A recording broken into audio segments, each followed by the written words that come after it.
Has this happened to you? You finally speak up. You say the hard thing that you've been stressing over and dreading for days, and you should feel relieved, right? You finally got it off your chest. But what happens? They push back. They guilt trip you. Suddenly you feel that familiar wave of frustration creeping in, and you regret saying anything at all. This is where resentment starts. Or is it?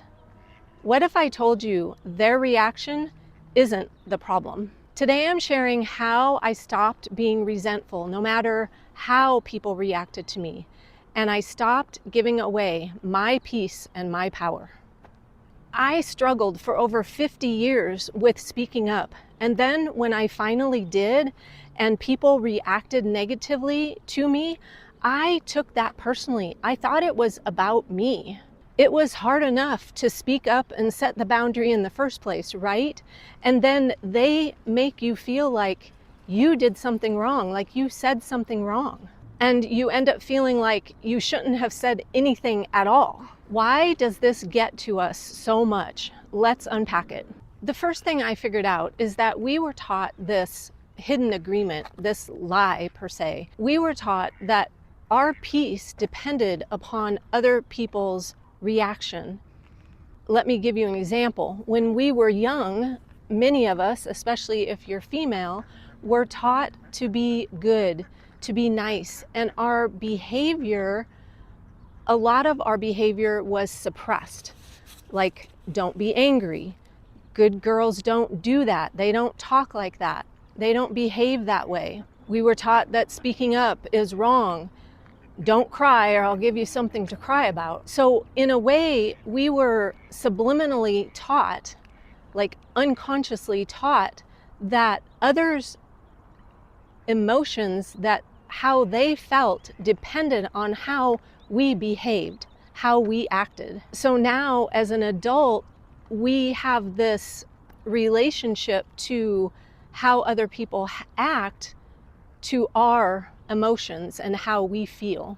We were taught then that the peace was conditional, and now we're taught that their reaction is powerful because we were trained to treat it like it was.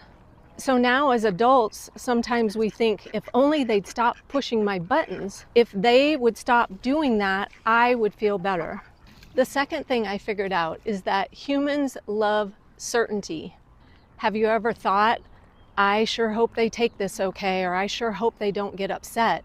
What we're really saying is, if they get upset, if they're not okay with this, then I'm not okay. Because we love certainty, so we like to control things. We think our subconscious, our unconscious mind, the unconscious pattern is, if I have certainty, then I know the outcome and then I'll be safe. If I don't have certainty, if I don't know the outcome, I can't feel safe. And we live in this fear of being abandoned or rejected or not liked or not loved. So we want them to react the way we want them to react, or not react at all. And that leads me to the next thing. When they react, then we react, right? And we get into this reactionary state, which is fight or flight, which leaves our nervous system in a jumbled mess. We start running on autopilot, and it's like we're emotionally hijacked. And if you think of the word react, what it really means is means again, R-E, and act. So we are acting again. They react, then we react to their reaction. And anytime we're in that jumbled mess, the relationship, whoever it is, can't move forward because we're both on the defensive. They reacted to what we said or did, then we reacted to how they reacted.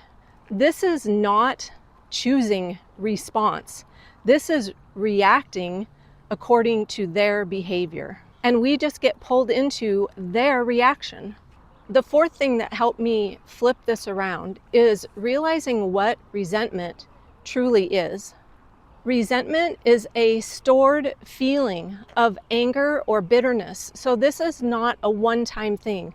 Somebody doesn't do something once, a stranger, for instance, and you hold resentment.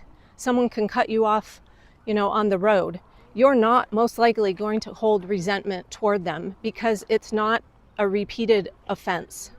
So many times when we are treated what we feel like is unfairly, what happens? We don't actually express that to them, right? We have the expectation that they'll figure it out. There's a saying that expectations equal premeditated resentments. So we expect them to figure it out, and then we develop this resentment. There's also another saying that resentment is like drinking poison and expecting the other person to die. It just doesn't work that way because they're most likely oblivious to the fact that you are resentful. So we build up this resentment from these unmet expectations that we developed on them, and that sets us up. We expect them to be different, not accepting them as they are. We expect them to figure it out and to apologize or do whatever we think will make it right with us. And again, we don't say anything because of this fear of rejection or of judgment or of belittling or criticizing. Whatever the fear is, most likely it's based on a fear, and that's why we don't say anything. So feeling this resentment actually feels less dangerous than feeling fear or anger. And it also allows us to say, they're the problem. Resentment really is, they keep doing it, but we keep allowing it. We don't speak up and we keep allowing it to happen. And that's where the resentment comes from. Oh, it's getting dark. So this is the biggie. This is the one that really made me shift feeling resentment toward another person.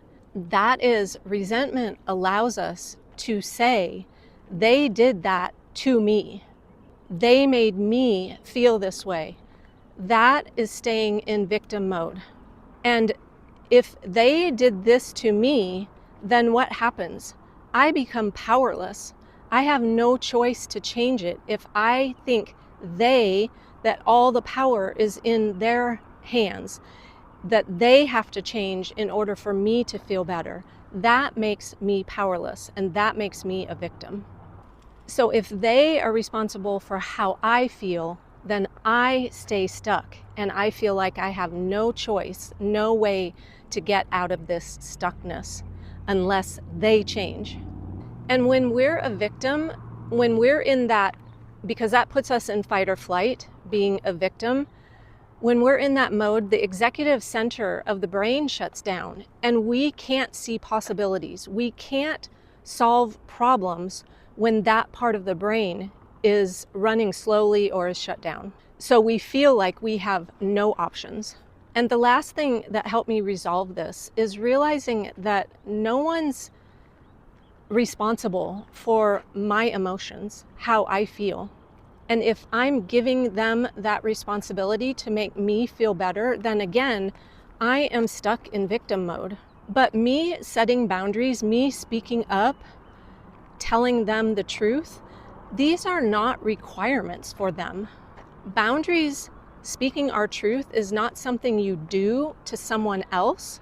It's simply information about your participation terms in life regarding your energy, your time, the relationships that you want to put effort into. That's all that boundaries are. Boundaries are a clear communication about what works for you. And it also allows that other person to say, okay, yeah, that works for me, or no, that doesn't work for me.